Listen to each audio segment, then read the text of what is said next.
The discharge papers were sitting on the rolling tray next to my untouched lunch when my husband's name lit up my phone. Not with the call, but with the bank notification. $43,200. Gone. Not a small withdrawal, not a honey I moved some money around transfer. Gone, as in our joint savings account. Now read, $0, and the timestamp said 11,047 a.m., which was exactly 12 minutes after I'd been wheeled back from my second surgery in 3 weeks. I'm Leigh Calloway. I'm 31 years old. I have 2 titanium screws in my left ankle from a car accident that wasn't my fault, and apparently I also have an ex-husband, though I didn't know that last part yet. I set the phone down on the blanket, picked it up again, set it down.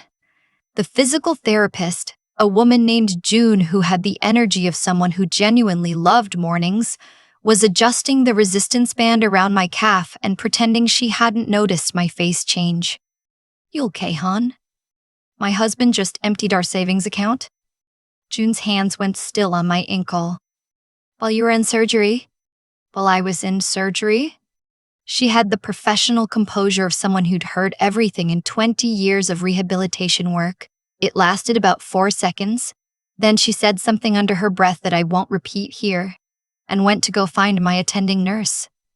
I opened our banking app. I scrolled through the transaction history the way you read a car accident report, slowly because some part of your brain is still hoping the details will rearrange themselves into something less terrible. They didn't. 1147. 1147. 1147. 1147.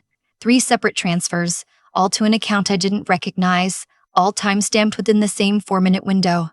My husband of 6 years, the man who'd held my hand in the ER and cried, actually cried, when the orthopedic surgeon told us the ankle was worse than the X-ray showed, had waited until I was under anesthesia and taken everything. My phone buzzed. A text from my college roommate, Priya, who I hadn't talked to in 2 weeks because I'd been a little busy not being able to walk. "Why is Kyle posting on his private Instagram from the Marriott downtown? Who's the woman in his tabbed photo?" I didn't answer right away. I opened Instagram instead. Kyle's private account, which I was still following because why wouldn't I be, I was his wife, showed a single post from 40 minutes ago. A woman I didn't recognize, dark hair, laughing at something off camera, sitting on what looked like room service breakfast in a hotel bed. The caption said, "Finally. Finally." I read that word 4 times. June came back with my nurse, a tall man named Patrick who had apparently already been briefed because he walked in with the particular expression of someone composing what they're about to say very carefully. "Mrs. Calloway, your blood pressure?" "Ms. Walsh," I said. "My maiden name. Effective right now."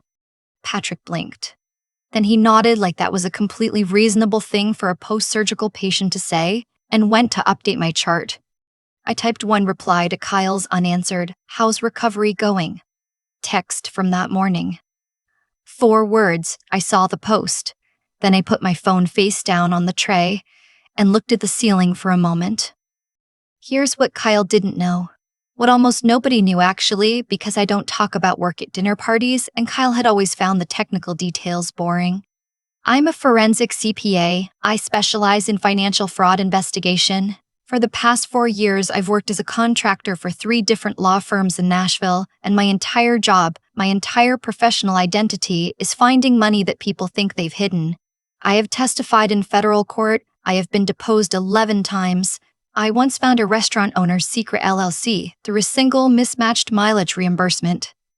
Kyle had just stolen $43,000 from a woman whose job is finding stolen money. I picked my phone back up and called my attorney. Her name is Claire.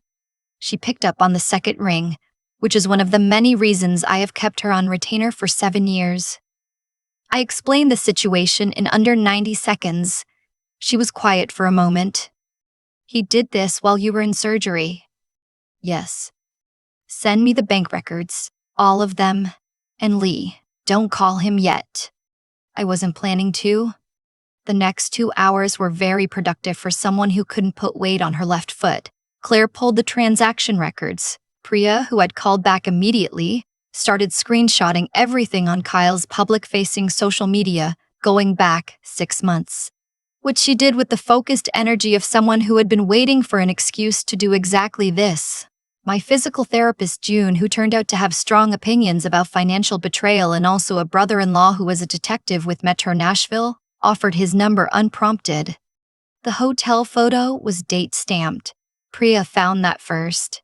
The woman, her name was Jillian. She had a public Instagram. She was a yoga instructor with 4,700 followers and a highlight reel called My People that now included what appeared to be a very recent photo of my KitchenAid mixer in what was very clearly my KitchenAid mixer, in what was very clearly my kitchen had posted from the same Marriott 14 times in the past 3 months. 14. Kyle had told me he had quarterly compliance reviews downtown. Every single one was on a Thursday. I counted. Every single one. My mother-in-law called at 4 p.m.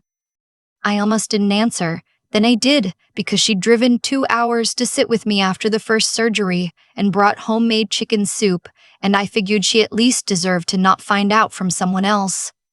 Leigh, she started, and I could hear it in her voice immediately. She already knew. He told you? He called me an hour ago. I've been driving around in a parking lot trying to decide what to do. She exhaled. I'm so sorry. I'm so sorry. What he said to me, he said you'd been emotionally unavailable since the accident, and he needed to protect himself financially. I told him that was the most disgusting sentence I'd ever heard and hung up. Did he say where our money went? No. But Leigh, I need to tell you something. My grandmother's china, the full set, the Wedgwood. Kyle asked me in September if he could borrow it for a dinner party. He said you were still on crutches, and he wanted to do something nice for your work colleagues. I closed my eyes. There's a photo on Jillian's Instagram from September 15th, I said. I'm looking at it right now. Candlelit dinner. Beautiful table setting. Is the china cream with a blue floral border? A pause. Yes.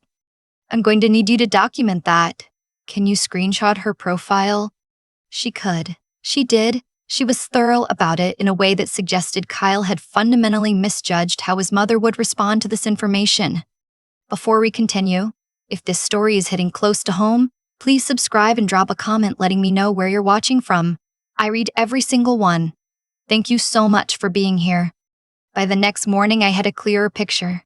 Claire had pulled 6 months of bank records, and what she found was not a man who'd panicked and made one bad decision. It was a man who'd been planning. The $43,000 was only the most recent move. Over the previous 5 months, Kyle had been making small transfers, $200 here, $500 there, to a personal account I didn't have visibility into. Not our joint account.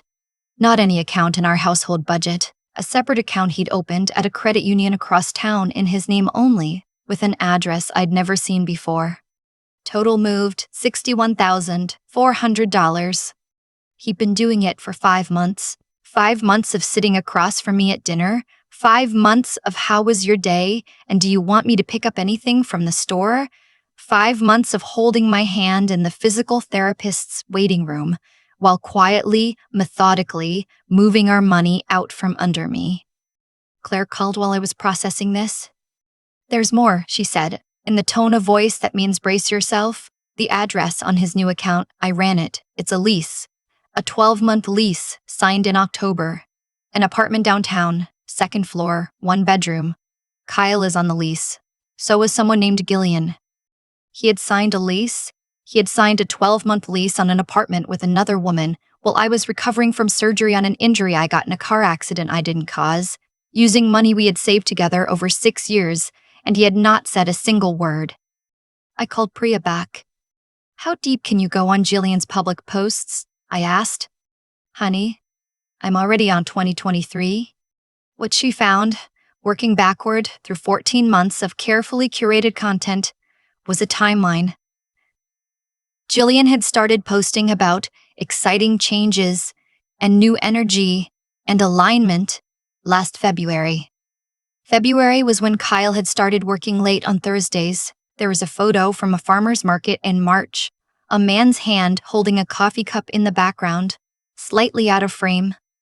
wearing a watch I had given Kyle for his birthday. There was a story highlight called Home that had been updated in October, around the same time the lease was signed, showing a sunlit apartment with boxes being unpacked and a caption that said, "Building something real." Building something real. With my money and my husband. Patrick, my nurse, had apparently told the physical therapy team about the situation in the professionally vague way that still communicated everything, because when June came in for my afternoon session, she brought an extra pillow and a look that said, "I know, and I'm furious on your behalf." "My blood pressure's actually fine," I told her. "I know. It keeps surprising us. I find this kind of thing focusing." She adjusted my exercise band. Most people would be falling apart. "I'll fall apart later. Right now I have spreadsheets to build." She genuinely laughed. Then she said, very seriously, "Get everything." The discovery that changed the shape of everything came from an unexpected direction. Kyle's business partner, they co-owned a small commercial real estate consulting firm, had for 4 years called me directly on day 3. His name was Owen, and he sounded like a man who had been trying to decide whether to make this call for about 72 hours. "I don't want to get in the middle of this," he started. "Then why are you calling?" "Because he asked me to lie for him, and I'm not going to do that." Kyle had told Owen that I was the one who'd initiated the separation, that I'd asked him to leave, that I'd been planning to dissolve the marriage for months. He'd used this version of events to justify a request. Could Owen cover for some business expenses that were personal in nature and related to the transition? "What kind of expenses?" I asked. "He put Jillian's moving costs through as a client relocation fee," Owen said flatly, "and the apartment deposit as a site visit inspection expense. Leigh, I'm looking at $14,000 of personal expenses run through our business account over the past 6 months. I asked Owen to send me everything. He did, within the hour in a folder labeled simply, "Here, Claire." When I forwarded it to her, was quiet for a long moment. He embezzled from his own business partnership to fund his girlfriend's lifestyle. Yes. Does Owen want to press charges? He's already talking to his attorney. Kyle had been methodical, and he'd been patient, and he'd been careful, and he had still managed to create a paper trail that a first-year accounting student could have followed. Business cards don't lie. Receipts don't have feelings. A client relocation fee paid to a residential moving company for a residential address for a client who doesn't exist in any business registry is not a gray area. It is a clear and well-lit area with signs. The family heirloom situation escalated on day 4. My mother-in-law called again. "Leigh," she said without preamble. "He asked me last week if I was ever going to do anything with my mother's pearl earrings, the ones I've been keeping for, well, he said you two were trying to sell some things to simplify your lives." Was that before or after my surgery? 4 days before. I pulled up Jillian's Instagram, scrolled to her most recent post, uploaded that morning a close-up of her earrings, pearl drops on gold settings, captioned "Little luxuries, big gratitude." I screenshotted it, sent it to my mother-in-law without comment. The response was a single text, "I'll call my attorney." Kyle called me that afternoon. It was the first time we'd spoken since the surgery. His voice had the careful lightness of someone who has rehearsed. "Hey, how's the ankle?" "Better," I said. "The physical therapy is going well." Good, look, I know this is a hard time, and I want you to know I don't want things to be ugly. I think we can handle this like adults." "I think so too.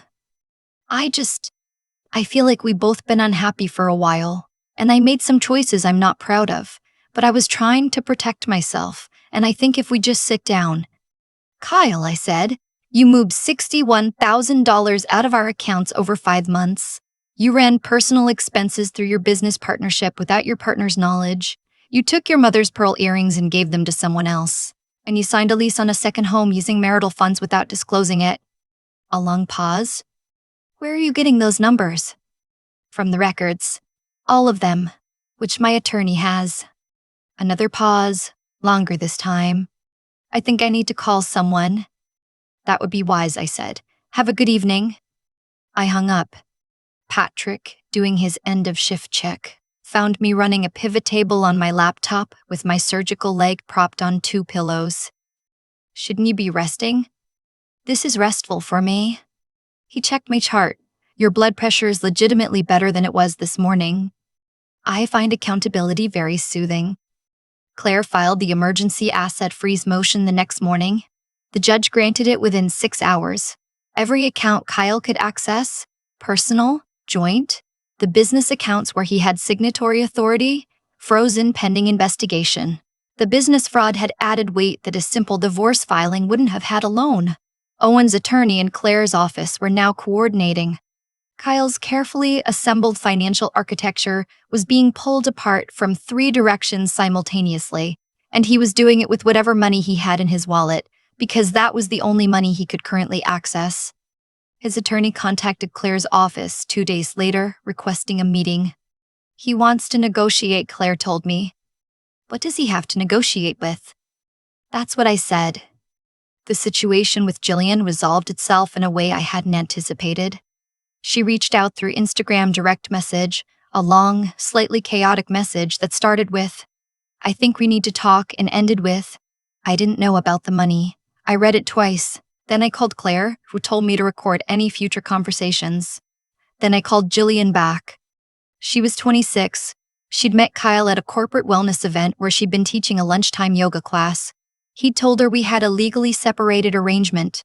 He'd shown her documents, separation papers, he'd said, signed and filed. She'd believed him because, why would someone forge separation papers? He'd told her the apartment was funded by his business income, that the savings he moved were his personal earnings, that he'd been keeping separate for tax purposes. She'd had no idea about the surgery. He'd told her I was traveling for work.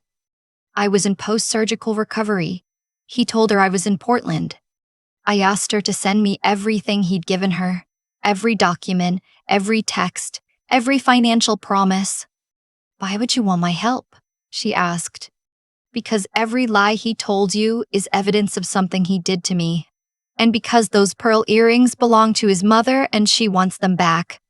She sent the documents within the hour. The separation papers were forged. Claire spotted it immediately. The notary stamp was from a county where we'd never lived. The date predated our joint tax filing by 3 weeks. The personal earnings account documents were fabricated. He'd shown Jillian a statement from an account that, when Claire's team traced the routing number, turned out to belong to a business in Chattanooga that had nothing to do with Kyle. He'd been lying in 2 directions at once, maintaining 2 completely separate false realities, and the paperwork for both was now sitting in my attorney's folder.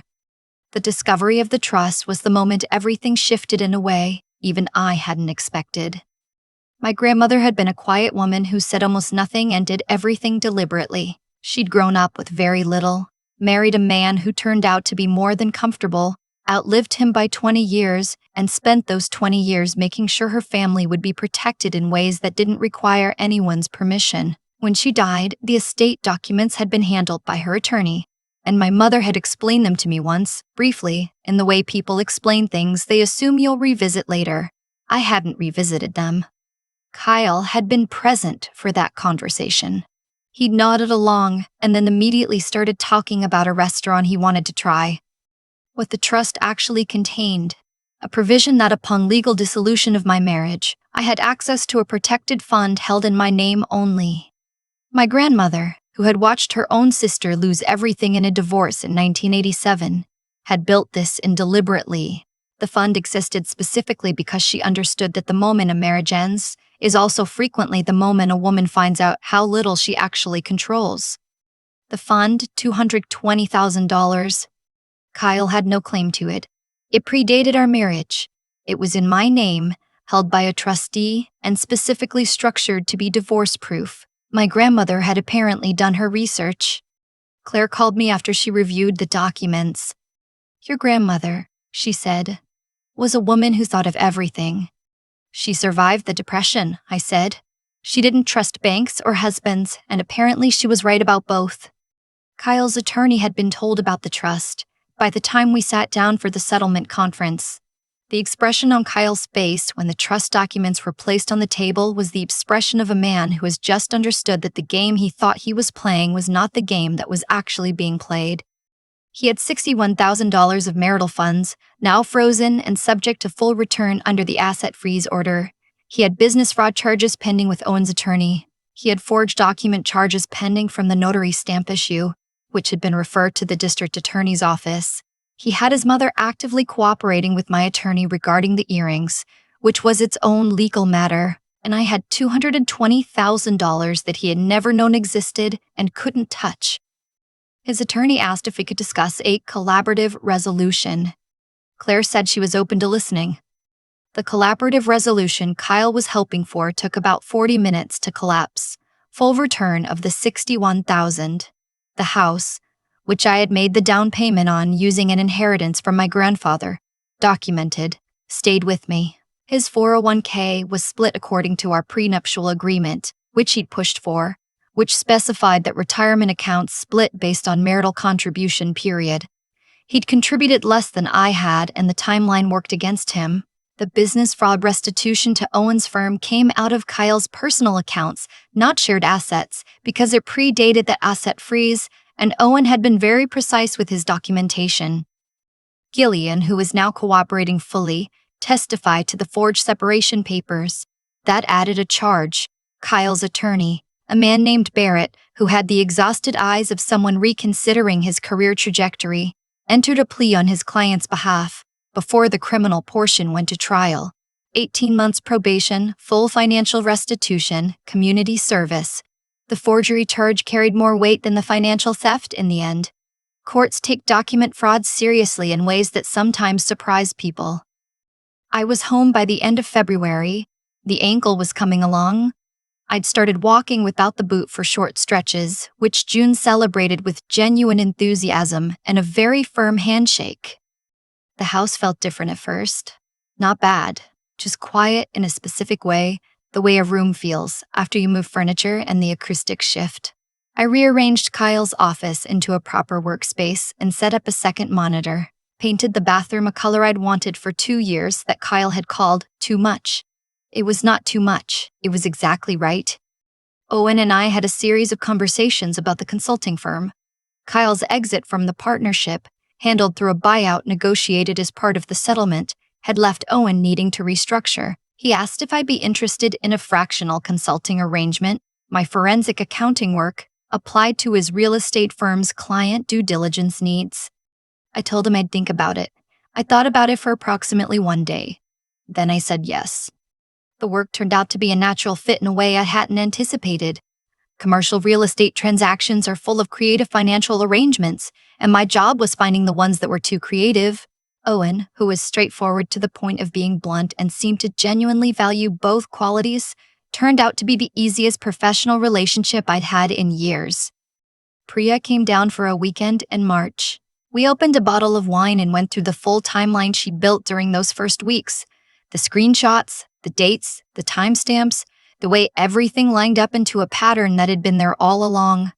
Visible in retrospect in the way that things always are. Remember in September when you said something felt off? She held up her phone showing a text I'd sent her 8 months earlier. I'd written, "Kyle's been weird lately. Probably work stress." Probably work stress. I took a long sip of wine. I was so willing to explain things away. You were being generous. You were giving him the benefit of the doubt because you loved him.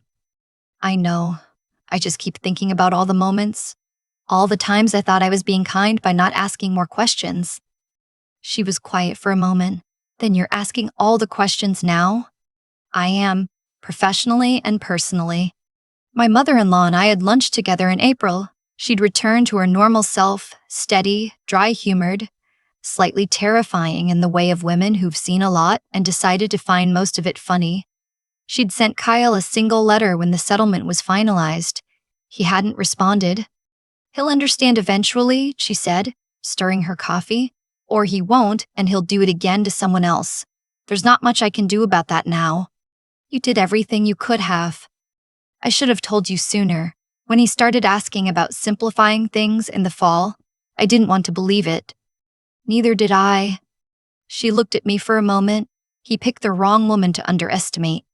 I thought about that on the drive home. There's a version of this story where the accident happens and Kyle leaves and takes everything, and I'm in a hospital bed with a frozen ankle and a zero balance and no recourse. I know that version exists because I've seen it, professionally, more times than I can count. Women who are in the process of being erased and didn't have the tools to stop it. Women whose husbands were more careful than Kyle, or who got out faster, or whose wives didn't happen to do forensic accounting for a living. That's why, when a colleague forwarded me a referral in May, a woman in Memphis, 34 years old, just out of the hospital after a health scare, husband had drained the account. I took the call the same day. I can help you, I said. The first consultation is free, and I want you to understand something before we start. What he did has a paper trail. They always do. They just count on you not knowing how to find it. I know how to find it. The settlement closed officially in June. The trust funds had been released into an account in my name only at a bank Kyle had never heard of. Owen's firm was growing. My ankle was at about 80%, which June said was ahead of schedule, and which I chose to interpret as the universe's way of telling me to keep moving. A friend asked me recently if I was angry, not at Kyle specifically, but at the whole shape of it.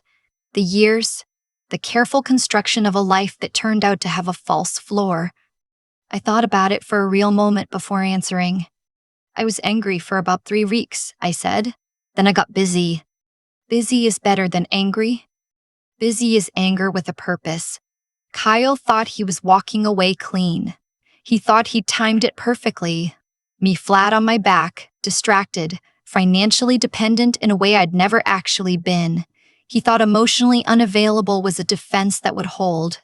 He thought finally said it all. He didn't know that I'd been doing exactly this, pulling apart carefully constructed lies, finding the money, documenting the trail for other women for 4 years. He didn't know that his mistakes weren't even sophisticated. He didn't know about my grandmother. He knew I was an accountant. He just never asked what kind. I find that both deeply funny and completely instructive. Know who you're married to. Ask the follow-up questions. Read the estate documents when someone hands them to you, even if the restaurant sounds good and the moment has passed. And if someone ever empties your account while you're in surgery, call your attorney before you call them back. Then build the spreadsheet. Then make them answer for every single line.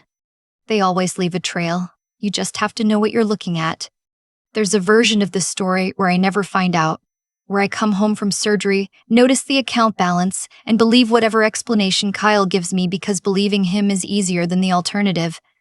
I've thought about that version a lot, not with regret, just with a kind of quiet recognition that the version I lived through was only possible because of choices I'd made long before any of this happened. I chose to build a career I was genuinely good at, even when Kyle found the details boring at dinner. I chose to keep my grandmother's estate documents in a file I actually understood. I chose to call Claire before I called Kyle back. None of those choices felt like armor at the time. They were just decisions, but they accumulated into something that held. What Kyle miscalculated, and I think about this more than I probably should, was that he saw vulnerability and assumed it was the whole picture. I was flat on my back in a hospital bed with surgical hardware in my ankle, and he thought that was a complete inventory of my situation. He didn't ask follow-up questions. He never really had. That's the thing about people who are primarily thinking about what they can take. They don't spend much time thinking about who they're actually dealing with. I don't say this to be harsh about who he was.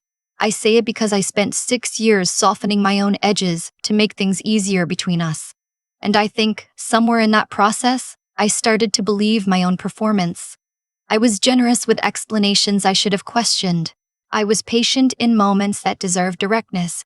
When something fell off, I told myself it was probably work stress, and then I moved on, because moving on was comfortable, and asking hard questions was not. That's the part I carry forward, not the anger that burned itself out fast once I had something useful to do with it. What I carry is a clearer understanding of the difference between being kind and being willing to look away. They're not the same thing. I confused them for years. My grandmother didn't confuse them. She watched her sister lose everything and then spent decades making sure that specific loss couldn't happen to the people she loved. She didn't tell anyone.